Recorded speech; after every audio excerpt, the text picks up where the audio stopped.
हरिः ओम्। शुक्लाम्बरधरं विष्णुं शशिवर्णं चतुर्भुजं प्रसन्नवदनं ध्यायेत् सर्वविघ्नोपशान्तये। शारदा शारदाम्भोजवदना वदनाम्बुजे सर्वदा सर्वदास्माकं सन्निधिं क्रियात्। गुरुर्ब्रह्मा गुरुर्विष्णुर्गुरुर्देवो महेश्वरः गुरुः साक्षात् परं ब्रह्म तस्मै श्री गुरवे नमः।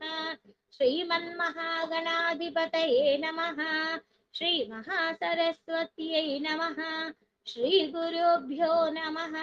शङ्कारूपेण मच्चित्तं पङ्कीकृतमभूद्यया किङ्करीयस्य सा माया शङ्कराचार्यमाश्रये। भारती करुणापात्रं भारती पदभूषणम् भारती पदमारूढं भारती तीर्थमाश्रये।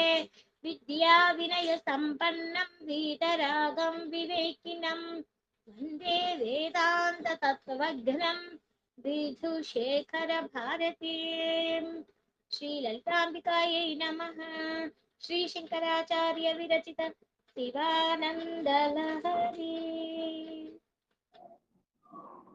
నిన్న మనం స్వామిని భక్తితో సారూప్య సామీప్య సాయుజ్య ఆలోక్య ముక్తి అంటే ఏంటో తెలుసుకున్నాం. ఇప్పుడు ఈ శ్లోకంలో జగద్గురువులు ఏం చెప్తున్నారు? అసలు ముల్లోకాలు అన్నింటినీ ఎలా కాపాడాడు, స్వామి మనల్ని ఎలా రక్షించారు, 14 లోకాలన్నిటినీ కూడా ఎంత జాగ్రత్తగా ఆయన్ని కాపాడారు అనే విషయాన్ని ఈ శ్లోకంలో స్వామి యొక్క గొప్పతనాన్ని, శంకరుల యొక్క గొప్పతనాన్ని ఇక్కడ మనకి చెప్తూ ఉన్నారు జగద్గురువులు. ఇక్కడ మనకి శంకరులు అంటే రెండు అనుకుంటున్నాం. ఎవరు శంకరులు? ఒకసారి శంకరులు అని అంటున్నాము, శివుడు అంటున్నాం. శంకరుడు అంటే ఇక్కడ మనం ఎప్పుడు నేను శంకరుడు అన్న మన జగద్గురువులు ఆది శంకరాచార్యులు వారు. అలా నాలం వా పరమోపకారకమిదం త్వేకం పశూనాం పతే పశ్యన్ కుక్షిగత చరాచర గణాన్ బాహ్య స్థితాన్ రక్షితుం సర్వామత్య ఫలాయ నౌషధమతిజ్వాలాకరం భీకరం నిక్షిప్తం గరళం గళేన గిలితం నోద్గీర్ణమేవ త్వయా. పశుపతే భూతనాథ అంటున్నారు. ఓ భూతనాథ, నువ్వు ఏం చేశావు? ఒకసారి అమృతం కోసం అని చెప్పని దేవతలు రాక్షసులు కలిసి క్షీరసాగరాన్ని మధించారు. మందర పర్వతంగా కింద కవ్వంగా విష్ణుమూర్తి కవ్వంగా తాబేలు అవతారం ఎత్తి కూర్మ అవతారంలో ఉంటే ఇప్పుడు మందరాన్ని చిలికారు. ఆ మందర పర్వతాన్ని వాసుకి సర్పంగా ఉన్న వాసుకి తాడుగా అయితే దాన్ని చిలికారు. ఏం చేశారు? అప్పుడు ఏమి వచ్చింది? మొదట దేవతలు దానవులు రాక్షసులు కలిపి ఆ క్షీరసాగరం మదనిస్తే అప్పుడేమొచ్చింది? ముందు ప్రళయగ్నము వంటి కాలకూట విషం పుట్టింది. ఆ విషాన్ని చూసి భయపడిపోయారు దానవులు దేవతలు మొత్తము. ఏం చేశారు? ఏ ఒక్క కొంచెం కష్టం వచ్చినా వెళ్ళేది పరమాత్ముడి దగ్గరికేగా, ఆయన దగ్గరికి పరిగెత్తుకుంటా వెళ్ళారు. వెళ్ళి ఏం చేశారు? వాళ్ళకు భయం వేసింది, వాళ్ళు దాన్ని పీల్చలేకపోయారు, తాగలేకపోయారు. కానీ శివుడిని తాగమని చెప్పని అడిగారు. ఆ విషాన్ని తాగమని కోరారు వాళ్ళు. దయామయుడు ఆయన ప్రాణులను రక్షించటానికి ఈశ్వరుని కడుపులో 14 లోకాలు ఉన్నాయి. కడుపులో నుంచి తాగినది బయటికి కక్కితే ఆ 14 లోకాలకి ప్రమాదం. అందుకోసమని ఆయన ఏం చేశాడు, కంఠాన్ని నింపుకున్నాడు ఆ విషయాన్ని. అందుకే కాల కంఠుడు, నీలకంఠుడు అని మనకి తెలిసిన ఈ జగద్వితమైన విషయం.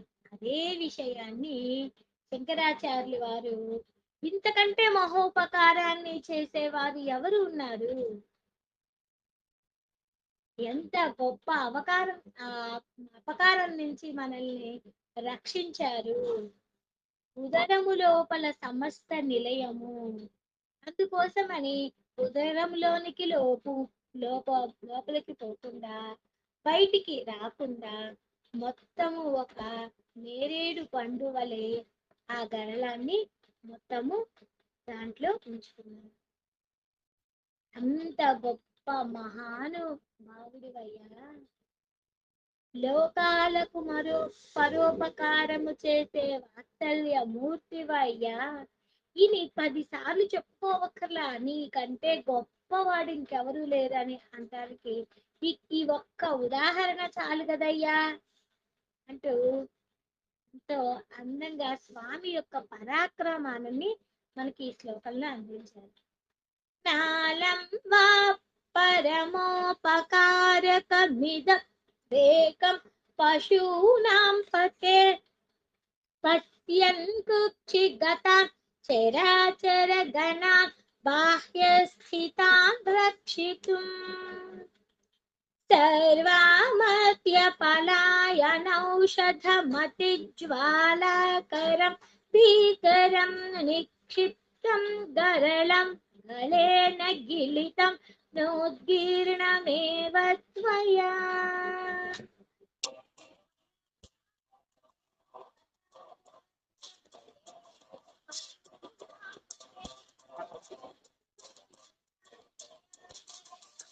బాహ్యస్థితాన్ రక్షితుం సర్వామర్త్యపలాయనౌషధమతిజ్వాలాకరం భీకరం నిక్షిప్తం గరళం గలేన గిలితం నోద్గీర్ణమేవ త్వయా. ఎంత చక్కగా ఆ స్వామి కాపాడారో అంటూ ఈ లోకాలని కాపాడారో ఈ శ్లోకంలో జగద్గురువులు మనకి అందించారు. ఇప్పుడు పరమశివుడు తీసుకున్న ఆ విషాన్ని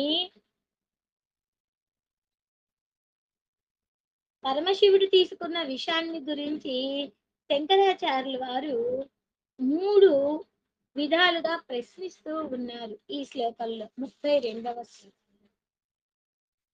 చూడండి ఎంత అందంగా ప్రశ్నిస్తున్నాడు.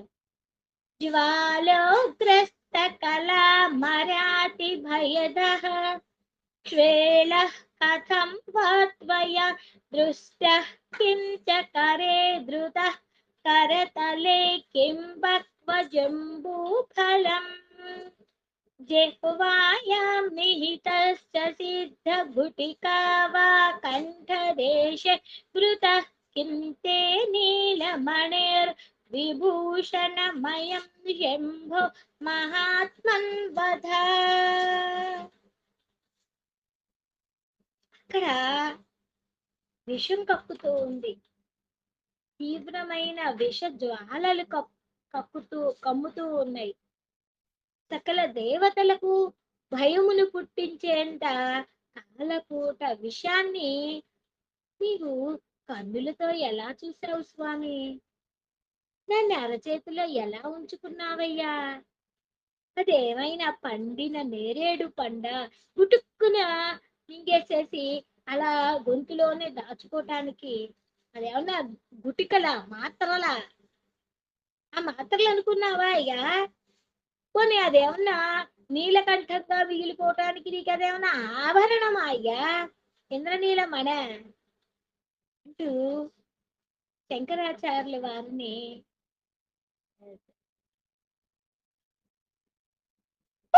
కృష్ణయ్య జగద్గురువులు శంకరులని ప్రశ్నించుకుంటున్నాడు. అసలు విషయం దగ్గర నిలబడటమే కష్టం. జ్వాలోగ్రస్త కళ, జ్వాలలు కక్కుతూ ఉంది. దాన్ని చూసి భయపడుతున్నారు. ఆ విషాన్ని చూసి భయదక్షేళం కథం పాత్వయ, ఆ క్షేళాన్ని విషాన్ని చూసి భయపడుతున్నారు అందరూ. దృష్ట దృష్ట కించకరే, చూడటానికి భయంగా ఉన్న ఆ కాలపూట విషాన్ని చేతిలోకి ఎలా తీసుకున్నావు? అదేమన్నా మాత్రం అనుకున్నావా అంటూ జగద్గురువులు శంకరులని ప్రశ్నిస్తూ ఉన్నారు. ఇలా అంటూ మళ్ళీ మనకి అమ్మ ఊరుకుందా? అమ్మ విషయాన్ని నువ్వు తింటుంటే ఊరుకుంటుందా? అంటే ప్రళయ కాలములో కాల ధర్మాన్ని చెందకుండా ఉండటానికి మృత్యుంజయుడుగా ఉన్నాడు ఆయన. అమ్మవారి చెవులకు ధరించిన ఆ తాటంకాలే దానికి సాక్ష్యం. మనం సౌందర్య లహరిలో ఒక శ్లోకంలో చదువుకున్నాం. ఏంటా శ్లోకం? గుర్తు రావట్లేదు. సుధామప్యాస్వాద్య ప్రతిభయ జరా మృత్యు హరిణి విపద్యంతే విశ్వే విదితమఖముఖాద్యాది విశదః करालं यक्षेलं कबलितवतः कालकलन न शम्भोस्तन्मूलं तव जननि తాటంక మహిమా. సౌందర్యలహరిలో కూడా అక్కడ చెప్పారు, అమ్మా 14 లోకాలు, బయట ఉన్న 14, కడుపులో ఉన్న 14 లోకాలు మొత్తం విచ్ఛిన్నం కాకుండా ఉండటం కోసము నువ్వేం చేశావు? నీ భర్తకి ఆ శుద్ధమైన విషాన్ని ఏదో మాత్రలాగా వేసుకోమని చెప్పావు. దీనికి కారణం ఏమిటమ్మా? నీ యొక్క పాతివ్రత్య మహిమే, నీ యొక్క చెవి తాటంకాలే. చెవి తాటంకాలు అమ్మవారికి సూర్య చంద్రులాగా ఉన్నాయి. అంటే కాలాన్ని తిప్పే కాల అధిపతులైన సూర్యుడు చంద్రుడు అమ్మవారి తాటంకాలు అయితే ఒక్కసారి తన కనులతోటి సైగ చేస్తే ఆ కాలాన్ని ఒక్క క్షణం స్తంభింపజేస్తుంది అమ్మ. అప్పుడు ఆయన ఆ విషయాన్ని నోట్లో వేసుకున్నప్పుడు దాన్ని గొంతులో నుండి బయటికి పోనీయకుండా, లోపలికి పోనీయకుండా, బయటికి రాకుండా అమ్మ అప్పుడు స్తంభింపజేస్తుంది అంటూ ఈ శ్లోకం జగద్గురువులు చెప్పిన దాన్ని మళ్ళీ ఇంకొకసారి గుర్తు చేసుకుంటూ ముందుకెళ్ళి జ్వాలోగ్రస్తకలామర్యాతి భయదః క్షేళః కథం వాత్వయ దృష్టః కిం చకరే ధృతః కరతలే కిం పక్వ జంబూఫలం. జంబూఫలం అంటే నేరేడు పండు. నేరేడు పండు లాగా ఆ పండు కూడా కొంచెం నీలంగా ఉంటుంది కదా, అది నేరేడు పండు లాగా గొంతులో అలానే ఉంచుతున్నావా అంటే జిహ్వాయాం నిహితశ్చ సిద్ధగుటికావ కంఠదేశే భృతః కిం తే నీలమణిర్విభూషణమయం శంభో మహాత్మన్ వద.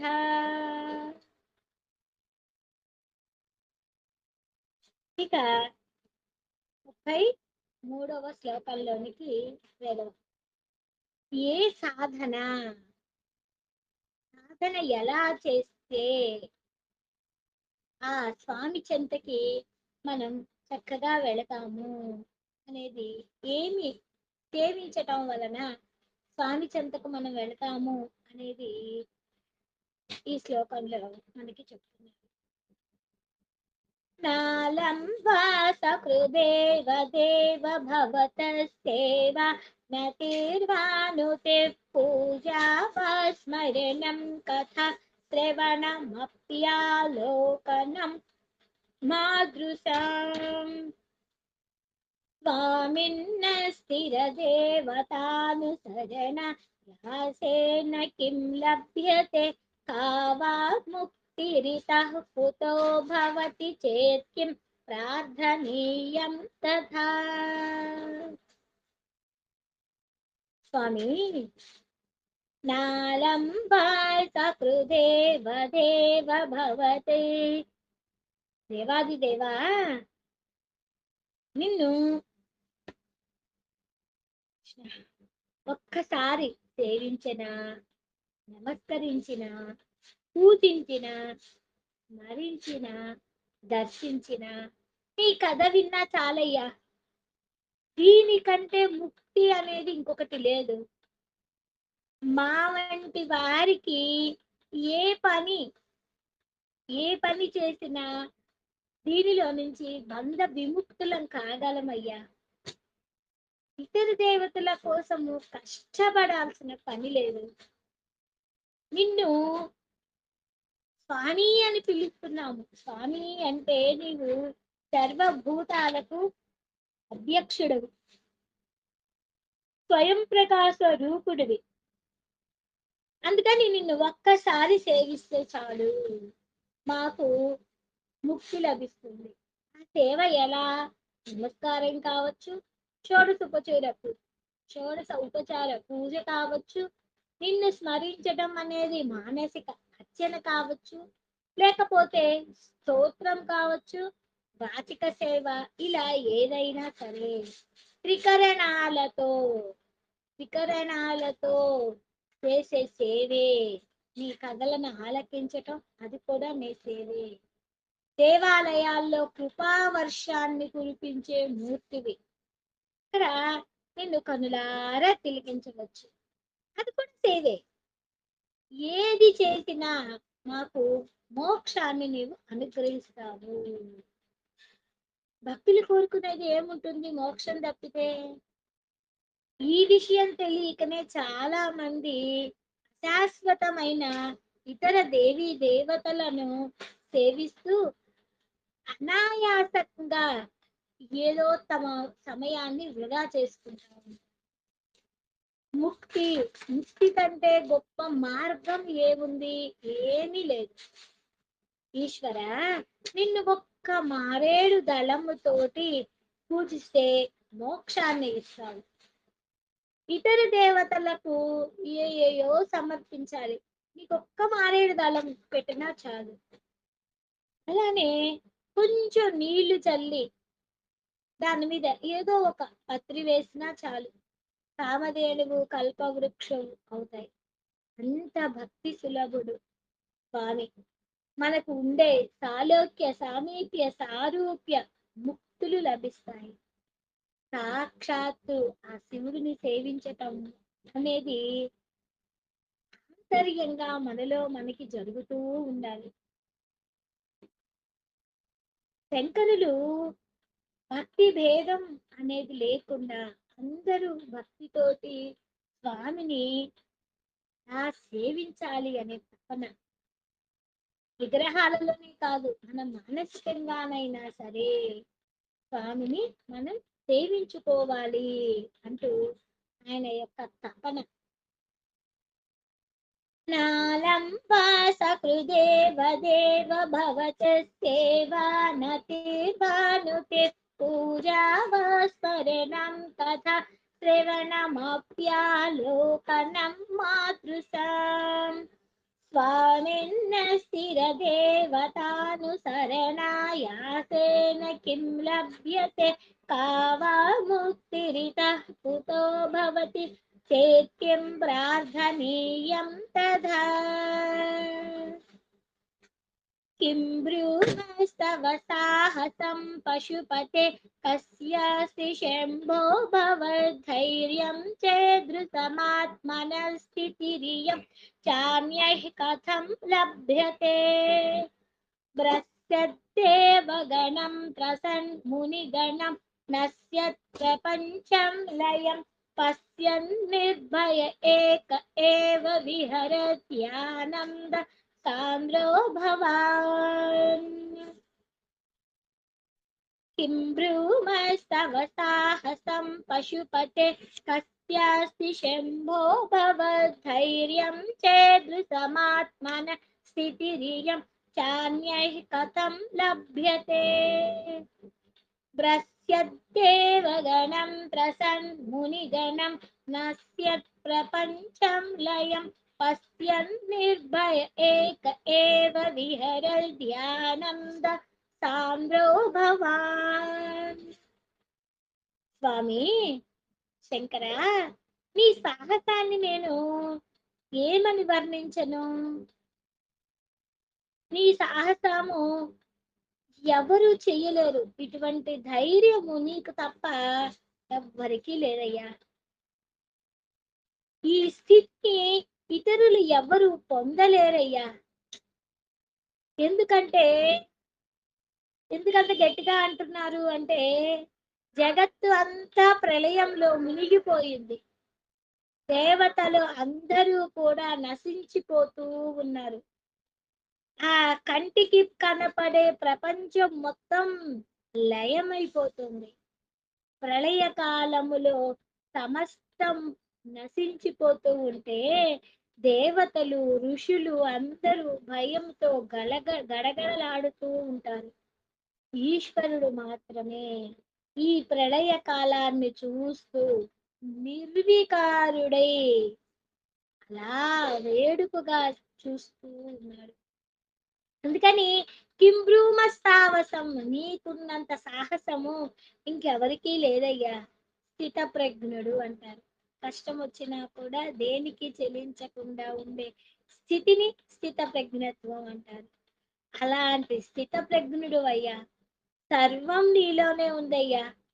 అందరిలో నీవున్నావయ్యా. కాబట్టి నీవు వేరు అనే భయము లేదు, భేద దృష్టి లేదు. నీ శరీరంలో కుడి చేతిని చూసి ఎడమ చెయ్యి భయపడదు. ఎందుకంటే మన శరీరంలోని రెండు భాగాలేగా, కుడి చెయ్యి ఎడమ చెయ్యేనా. అలానే ప్రపంచమే ఈశ్వరుడు, ఈశ్వరుడే ప్రపంచం. అందుకని నీకు భయం లేదు. మన కుడి చేయిని ఎడం చేయి చూసి భయపడదు, ఎడం చేయి కుడి చేయి చూసి భయపడదు. మన శరీరంలోని భాగాలే కాబట్టి. శంకరులకు కూడా, ఈశ్వరుడికి కూడా ప్రపంచము తాను రెండు ఒకటే. ఆ భయం అందుకే ఆయనకి లేదు అంటూ శంకరాచార్యుల వారు ఆయన సాహసాన్ని గురించి వర్ణిస్తూ, ప్రపంచము నీవు రెండు ఒకటే స్వామి అంటూ చెప్తూ ఉన్నారు. किं ब्रूमस्तव साहसं पशुपते कस्यास्ति शम्भो भवद्धैर्यं चेदृशमात् मनस्थितिरियं चान्यैः कथं लभ्यते. भ्रस्यद्देव गणं त्रसन् मुनिगणं नश्यत् प्रपञ्चं लयं पश्यन् निर्भय एक एव विहरत्यानन्द సాంద్రో భవాన్. ఇక ఈ శ్లోకంలోకి వచ్చేసరికి అత్యంత ఆప్తులు ఎవరు అంటే ఈ ప్రపంచంలో శివుడే అని చెప్పి. ఏమిటా ఎందుకు ఆప్తుడయ్యాడు? శంకరాచార్యుల వారికి ఈశ్వరుడు అంటే యోగక్షేమ ధురంధరస్య సకల శ్రేయ ప్రేదోద్యోగినో దృష్టాదృష్టమతోపదేశ కృతినో బాహ్యాంతర వ్యాపినః సర్వజ్ఞస్య దయాకరస్య భవతః కిం వేదితవ్యం మయా శంభో త్వం పరమాం తరంగ ఇతి మే చిత్తే స్మరామ్యన్వహం. యోగక్షేమ ధురంధరస్య, శంకరాచార్యుల వారు శంకరుడితో చెప్తున్నారు, ఓ శంభో పరమేశ్వర పరంధామ, నీవు యోగక్షేమ ధురంధరుడువు అంటారు. అంటే ప్రజల యొక్క యోగక్షేమాలు అందరివి నీవే చూస్తావు. అలానే యోగం అనేది లభించేది కాదు, లభించటమే కాదు, క్షేమం అనేది పోకుండా ఉండటం.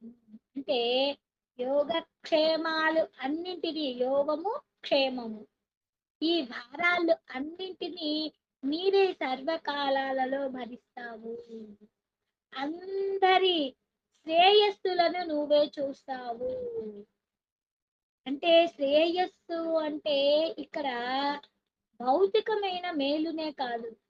ఈ శ్రేయస్సులు సృష్టిలో ఎన్ని ఉన్నాయో వాటి అన్నింటికి శ్రేయో మార్గాలను అన్నింటినీ మాకు ప్రసాదించే ఉద్యోగం నీదయ్యా.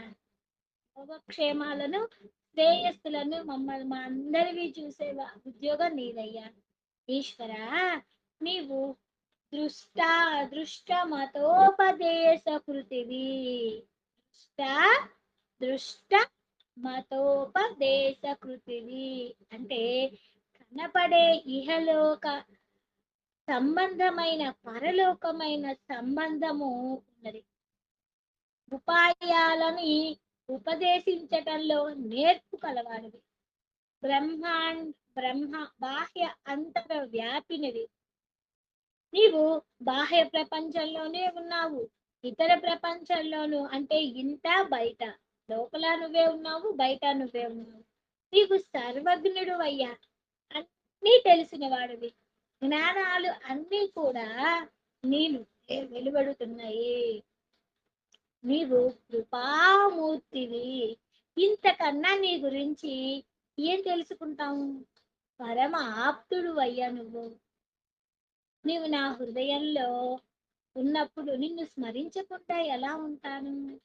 నిన్ను స్మరించే భాగ్యాన్ని నాకు ప్రతి క్షణము నాకు ప్రసాదించు తండ్రి. చూడండి, ప్రతి క్షణం అంటే మనలోనే ఈశ్వరుడు ఉన్నాడు.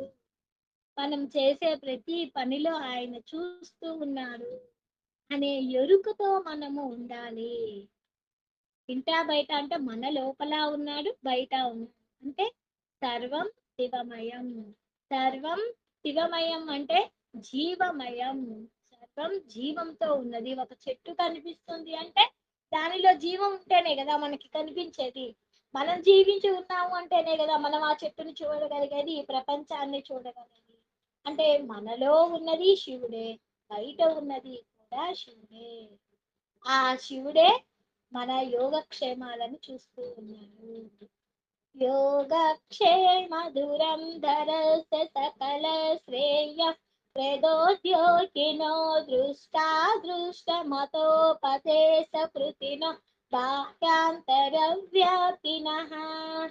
సర్వజ్ఞస్య దయాకరస్య భవతః కిం వేదితవ్యం మయా శంభో త్వం పరమాంతరంగ ఇతి మే చిత్తే స్మరామ్యన్వహం. అది ఎంత భక్తిగా, ఎంత ఒద్దికట, ఎంత బయట ఆ స్వామి ఉన్నాడు అనే స్పృహతోటి మనం అందరము ఉంటే దేశం బాగుంటుంది, ప్రపంచం బాగుంటుంది, అందరూ బాగుంటుంది, వసుదైక కుటుంబం అవుతుంది. సర్వం జగదాంబ పదార్విందార్పణమస్తు. లోకా సమస్త సుఖినో భవంతు. స్వస్తి.